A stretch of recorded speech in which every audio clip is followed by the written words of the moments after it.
lawsuits against Combs, accusing him of rape, sex trafficking, a minor, assault, and many other alleged abuses. Because in that lawsuit, it reads as follows, quote, Mr. Combs possesses compromising footage of every person that has attended his freak off parties and his house parties. Upon information and belief, due to this treasure trove of evidence he has in possession, Combs believes that he is above the law and is untouchable. Now, it's been a minute since the raids of Diddy's homes. But since then, it's been one day after the other with the most explosive news coming out against the diddler. It looks like he ain't going to be able to find his way out of the mess he's created for himself.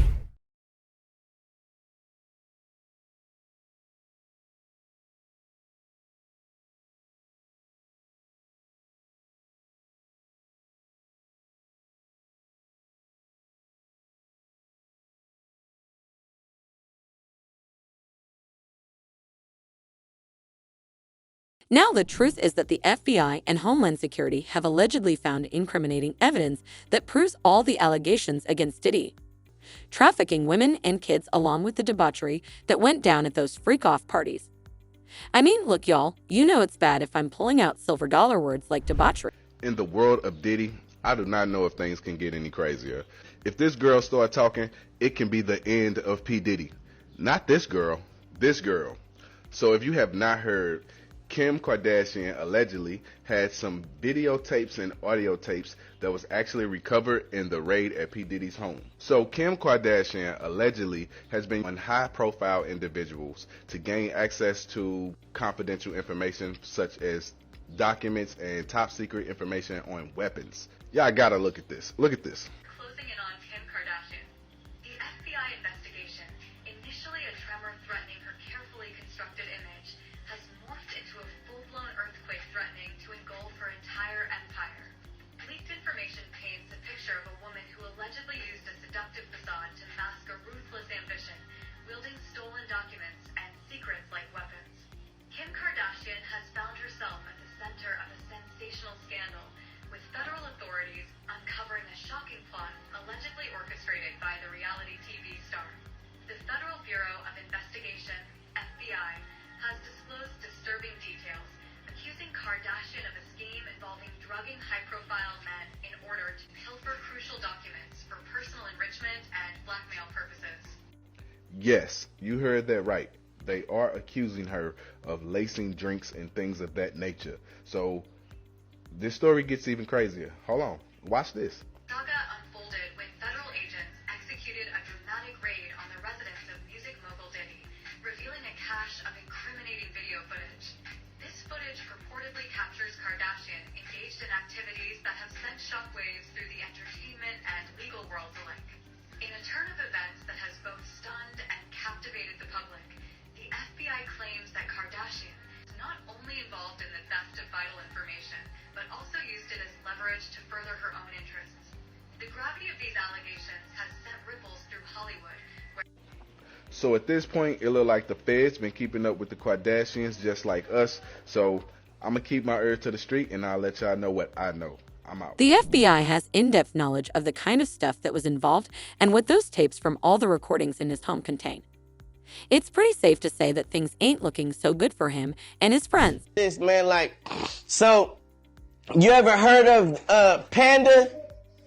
Like I was telling you, Panda. So you got Panda Panda is a secret code for a certain thing. And so when it comes down to that certain thing, it's so what it is you basically have a certain nerve in your rectum, and if you touch that nerve, you can turn a person into an animal. You can turn a person into whatever you want them to be if you just hold them down. So pretty much when you see black eyes like Blueface, and you know, got beat up, but he didn't get beat up where you thought he got beat up. He got beat up somewhere else. Okay. And so the eyes come out and they call them panda eyes. Yeah, I don't think that boy crazy. I think that boy know what he's talking about, because there was an episode he did on Jamie Foxx and he had two black eyes.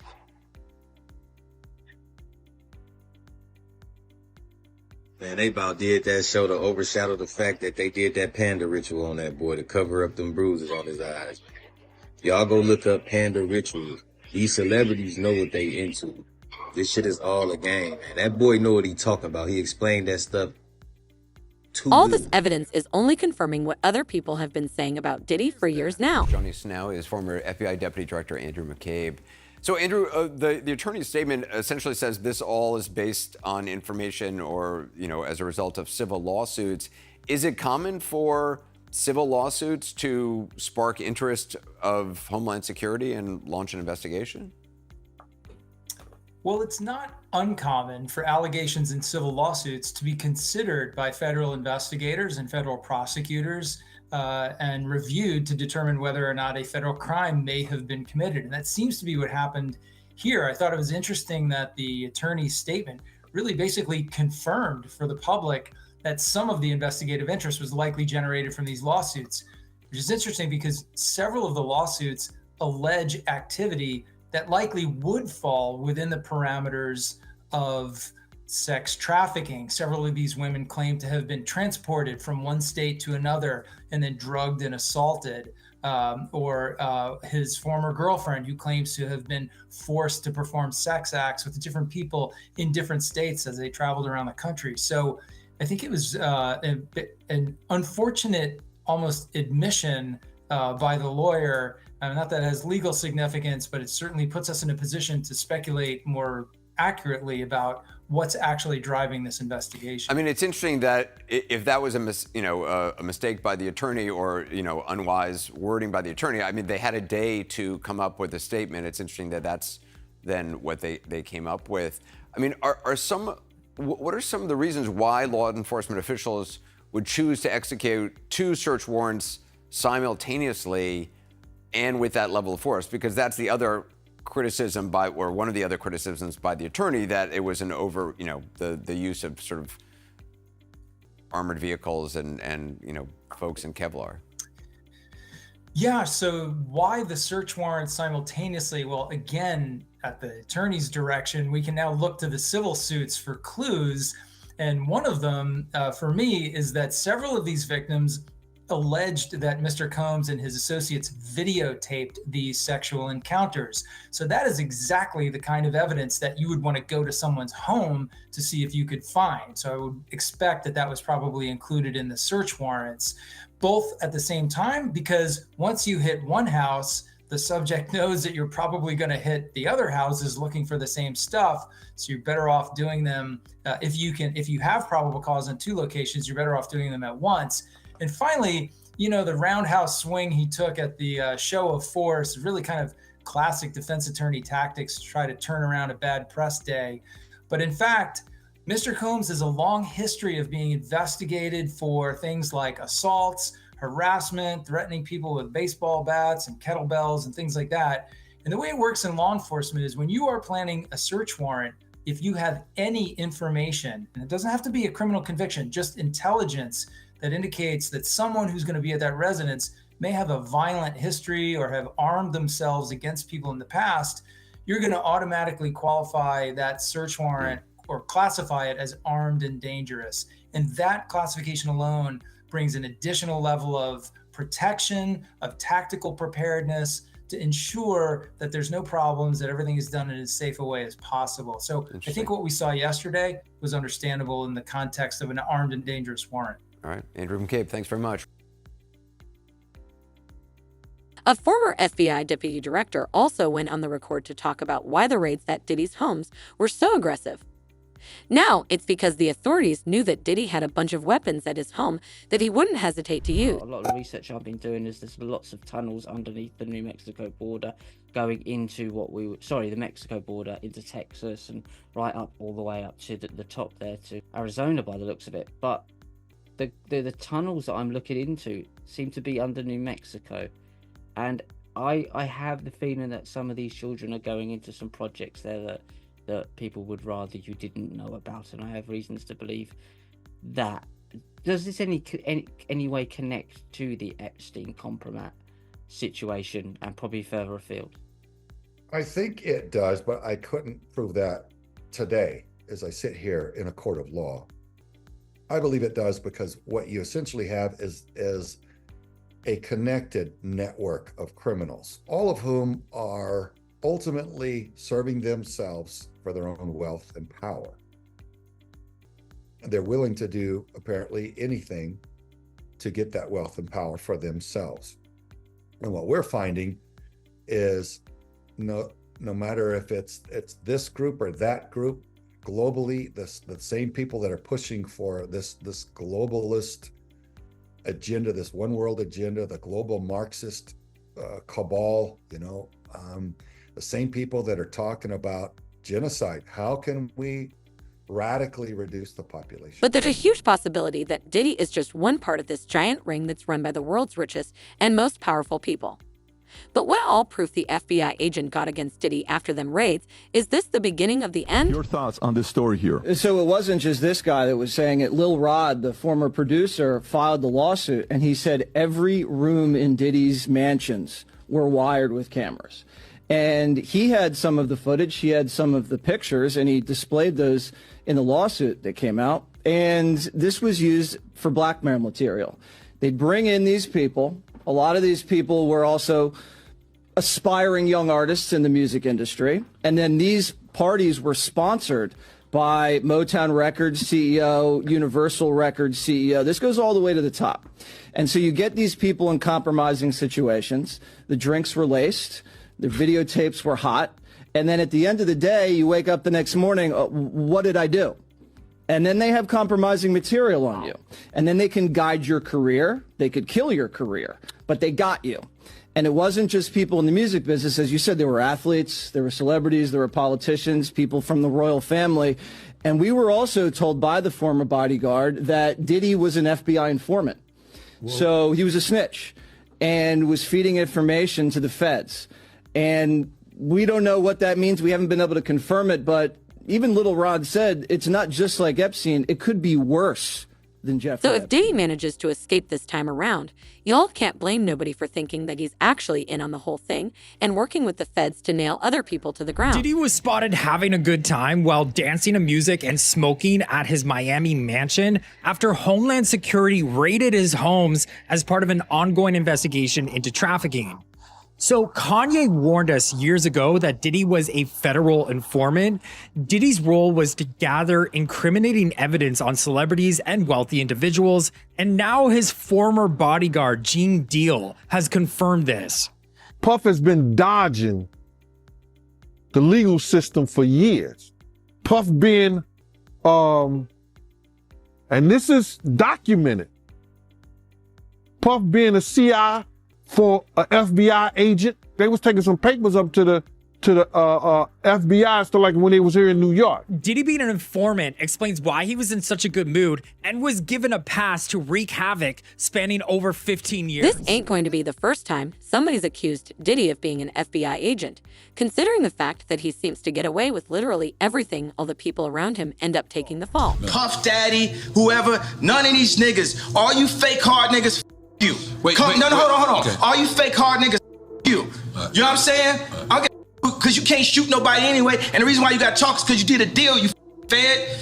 You know what I'm saying? That's why you got to come at me, because part of the deal for you to be a do all that and get out of jail is that you promise that you're going to go pull my co-car. So y'all niggas shut the up about me. Now Kanye, whatever y'all want to call him, but he was actually the first person to start talking about Diddy working with the feds to protect himself from the law. Trigger warning, here are 3 very disturbing blind items that are allegedly about the British rapper Dutch Avelli and involve Diddy and Drake and are about the SA of minor children, intimacy involving animals, and intimate work for pay in Dubai. This foreign-born rapper's career was torpedoed when he was caught trying to brainwash school-age children into sleeping with him. Very nasty, but not as nasty as what he let the sheikhs do to him in Dubai. There are rumors of animals being involved too. The Canadian rapper with the self-love tape has been spreading the word. And this is allegedly Dutch Avelli and Drake. The Teflon female rapper, Stefflon Don, who is Dutchavelli's sister, and her family are musical, but most of their money comes from their work in the schmex trade. They use their music videos to attract customers. If they could speak Arabic, they would know that they are called the carpet family by the men who pay them. That is because they are always on the floor. That leaked video of the brother, Dutchavelli, pushing the dog towards his rear. Guess who that was for? And again, this is allegedly Stefflon Don and Dutchavelli. Mr. Freakoff, aka Sean Diddy Combs, threw private parties in London because he noticed that British rappers were desperate to please him. One of his favorite London boy toys was the older brother of the Teflon female rapper, Stefflon Don's brother Dutchavelli, who faced child abuse allegations. For the right amount of money, he could be convinced to fulfill Mr. Freakoff's fantasies because he thought it would help his career. It didn't. He did, however, introduce him to some wealthy men in the UAE who would pay for his services. It's why he is always in Dubai. And again, this is allegedly Sean Diddy Combs, Dutchavelli, and Stefflon. And you know what? Considering all the shady stuff that Diddy's been involved in and accused of, it all kind of starts to make sense, right? I mean, what's the world coming to when we're starting to agree with Kanye? I learned from sources that investigators have found several weapons inside his homes. Several. They also have found videos. It's been reported that Diddy has collected images of people in compromising situations at his residences. TMZ now obtained this video inside his home in Los Angeles after the raid by federal agents. It's reported that Diddy is the target of a sex trafficking investigation that comes after he was hit with a wave of civil lawsuits alleging sexual assault and trafficking. I've also learned exclusively that Diddy is in Miami. So while the FBI has found proof for all the rumors about Diddy being involved in illegal activities that have been surfacing over the past few years, people are wondering whether the feds are collecting the evidence from his homes or if they're hiding it. What happens here is that the federal government started a case with him. Apparently the search warrant that had his houses in Miami and LA was pre-planned already. They knew they were going to do that. So they have a much bigger case. Right now with the guns, they're going to check them, they're going to trace them, see if they were used in any crimes. They're going to go over anything about cooperators that are cooperating with them. They're going to be talking to a lot of people about certain criminal acts that he might have committed, and then go from there. And what about the videos? Well, they're going to sift through those videos. They're going to look at them and then see if there's any criminality on those videos, and then they'll go from there. So what do you think? I mean, it just seems like the house of cards might fall for Diddy right now. It's not looking that great. Right now, I know that he has high-powered attorneys, and with all these allegations that are coming out against him and against other people, a lot of people are starting to be very nervous. Former NYPD detective Derek Barker, known as a hip-hop cop, believes that a lot of Diddy's accomplices should also be worried because the FBI is definitely going to come for them after they're done with Diddy. And if that ever happens, I mean the feds might start passing him around like he did to people. I know that you guys are somewhat friendly. No. I mean, I didn't say no. Yeah. I know Diddy 30 years. I'm just praying. It's a very sad situation. I don't know enough about it. That's as far as I could go. I stood up last night, maybe 4 hours, praying for him and his kids. His kids, I know them all their life. So, I'm just And praying. you know what? If you all look at the people around Diddy, none of them got nothing to say about the allegations or the raids because that's how much power Diddy has over them. The drama involving Sean Diddy Combs has taken yet another turn this week, with sources telling CNN that the Department of Justice is looking to have his accusers testify in front of a grand jury, indicating that an indictment against him could be on the way. Now, this has neither been confirmed nor denied, though representatives did say that the investigation is ongoing. Sean Diddy Combs is accused of sexual assault, sexual abuse, drug trafficking. I mean, the amount of accusations in these civil lawsuits are endless, and while he vehemently denied them initially, footage of him beating his ex-girlfriend Cassie have subsequently been released, showing that the allegations she leveled against him in her November lawsuit were accurate. Now, he since has apologized, though not to Cassie, he just apologized for his behavior in the video. So now fans and everyone in Hollywood will have to wait and see, should the grand